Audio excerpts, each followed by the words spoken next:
പ്രിയമുള്ളവരെ, വചനജ്വാല 1503 ദിനത്തിലേക്ക് പ്രവേശിക്കുന്ന ഇന്ന് ഒക്ടോബർ 12 ഞായറാഴ്ച എല്ലാവർക്കും സുന്ദരമായ ഒരു സുപ്രഭാതം ആശംസിക്കുന്നു.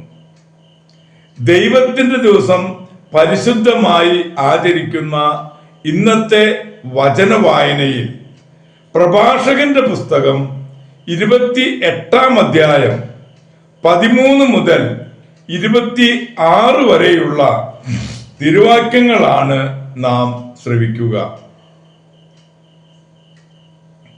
പരദൂഷണം.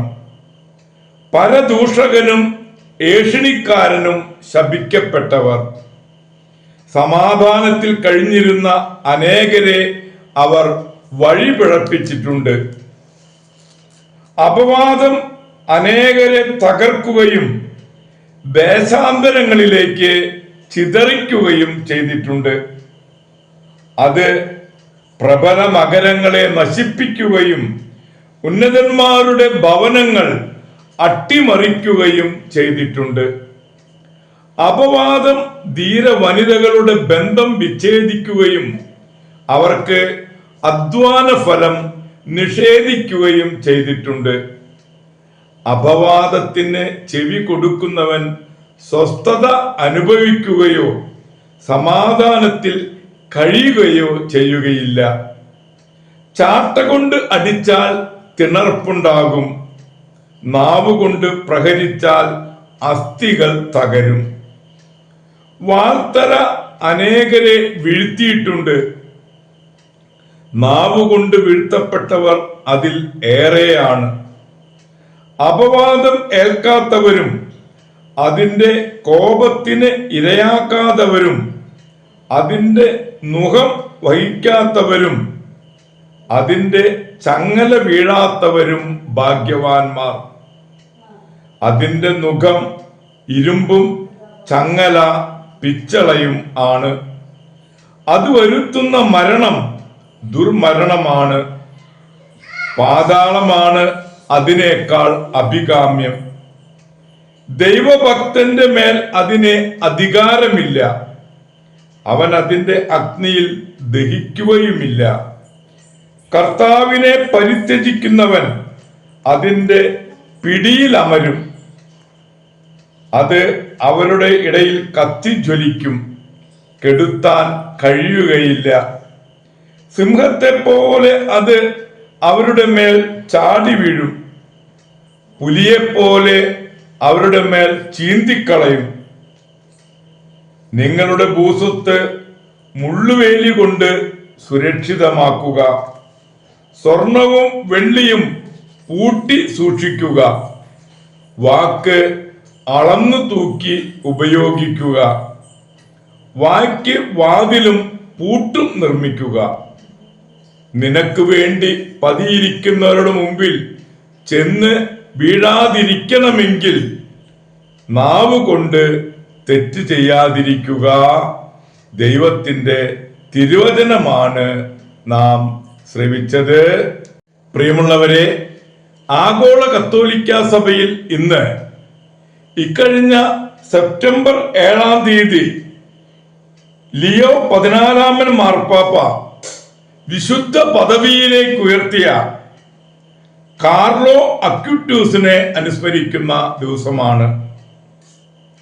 ലണ്ടനിൽ 15-ാം വയസ്സിൽ ലുക്കേമിയ ബാധിച്ച് മരിച്ച കാർലോ അക്യുറ്റീസ് സാങ്കേതിക വിദ്യകളോട്, പ്രത്യേകിച്ച് കമ്പ്യൂട്ടറുകളോടും വീഡിയോ ഗെയിമുകളോടും ഭ്രമമായിരുന്നു.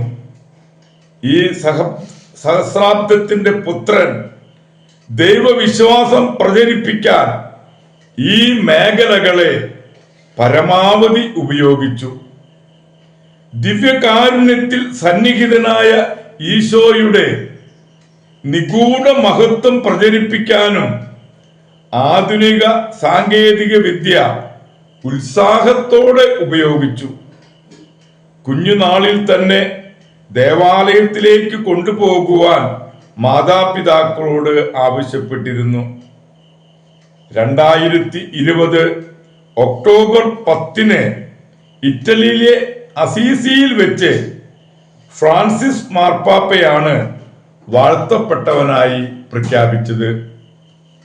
പ്രിയമുള്ളവരെ, കഴിഞ്ഞ വർഷം യൂറോപ്പ് തീർത്ഥാടനത്തിന്റെ ഭാഗമായി അസീസിയിൽ പോയി കമ്പ്യൂട്ടറിന്റെ മധ്യസ്ഥനായ വിശുദ്ധ കാർലോസ് അക്വിറ്റസിന്റെ ഭൗതിക ശരീരം കാണുവാനും പ്രത്യേകമായി പ്രാർത്ഥിക്കുവാനും അവസരം ലഭിച്ചത് ഈ അവസരത്തിൽ ഞങ്ങൾ ഓർക്കുകയാണ്. പ്രിയമുള്ളവരെ, ഇന്നു തന്നെ ആഗോള കത്തോലിക്ക സഭയിൽ മെത്രാനായിരുന്ന വിശുദ്ധ വിൽഫർഡിനെയും അനുസ്മരിക്കുന്ന ദിവസമാണ്.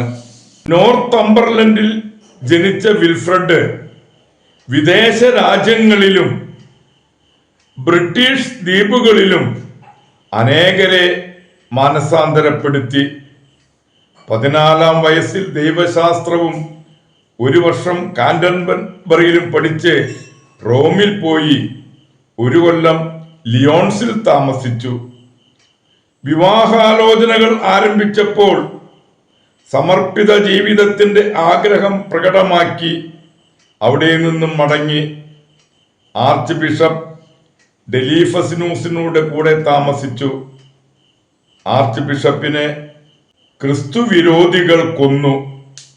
അതിനുശേഷം റിപ്പണിൽ ഒരു ആശ്രമം പണിതു. 664 വിൽഫ്രഡിനെ നോർത്തംബ്രയിലെ മെത്രാനാക്കി. അദ്ദേഹത്തിനെ ദുഷ്ടരാജാക്കന്മാരുടെ ദുർമോഹങ്ങൾക്കും ലൗകായികതയ്ക്കും മെത്രാന്മാരുടെ ഭീരുത്വത്തിനും ഭക്തജനങ്ങളുടെ അബദ്ധങ്ങൾക്കുമെതിരെ അടരാടേണ്ടി വന്നു. 2 പ്രാവശ്യം അദ്ദേഹം നാട് കടത്തപ്പെട്ടു. ഒരിക്കൽ കാരാഗ്രഹത്തിൽ അടയ്ക്കപ്പെട്ടു. അവസാനം അദ്ദേഹം വിജയം വരിച്ചു.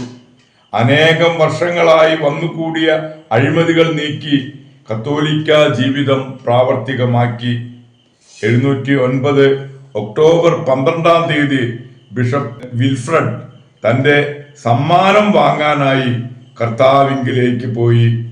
മരണനേരത്ത് മാലാഖമാരുടെ മധുരമായ ഗാനങ്ങൾ ശ്രവ്യമായിരുന്നുവെന്ന് ജീവചരിത്രകാരന്മാർ പറയുന്നു.